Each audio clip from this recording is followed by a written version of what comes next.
To one start. रूस, चीन और कुछ यूरोपीय देशों में कोरोना के मामले घटने के बाद बच्चों की किलकारियों से फिर गुलजार हुए स्कूलों की तस्वीरें प्रफुल्लित करने वाली हैं।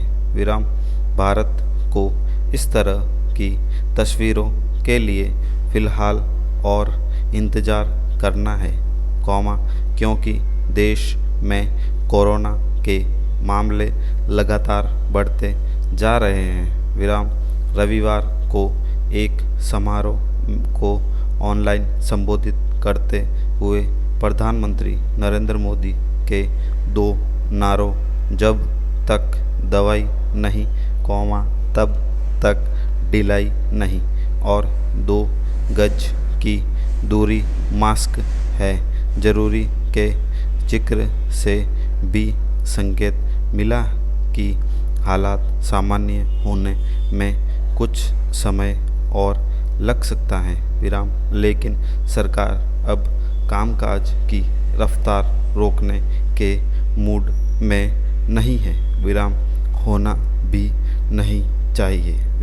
अगर देश में कोरोना के मामले बढ़ रहे हैं, तो मरीजों के स्वस्थ होने की दर का ग्राफ भी लगातार ऊपर जा रहा है।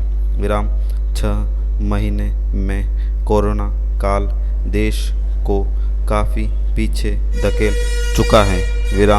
कोरोना के सफाए तक हाथ पर हाथ रखने से बेहतर है कि जिस युद्ध स्तर पर इस महामारी से निपटा जा रहा है, उसी युद्ध स्तर पर सभी क्षेत्रों में कामकाज को पटरी पर लाया जाए। केंद्र और विभिन्न राज्यों ने इस दिशा में जो पहल की है स्वागत योग्य है। कोरोना काल के कारण लंबे समय से टल रहा संसद का मानसून सत्र जब सोमवार को शुरू होगा, तो यह भी कामकाज पर लौटने का प्रतीकात्मक आह्वान होगा। हालांकि कोरोना वायरस को लेकर यह सत्र बदला सा होगा। सभी सांसदों, अफसरों और मीडिया कर्मियों को कोरोना जांच से गुजरना होगा। सोशल डिस्टेंसिंग का ध्यान रखते हुए सांसदों के लिए बैठक व्यवस्था भी विशेष होगी। अमूमन हर सांसद सत्र से पहले इसके हंगामेदार रहने के आसार जताए जाते हैं। यह सत्र शायद वैसा हंगामेदार नहीं रहे। इसमें प्रश्नोत्तर काल नहीं होगा। सरकार की तरफ से दलील दी गई है कि प्रश्नोत्तर काल के दौरान जिस विभाग से जुड़े सवाल पूछे जाते हैं, उसके अफसरों को भी सदन में मौजूद रहना पड़ता है। इससे भीड़ बढ़ती है।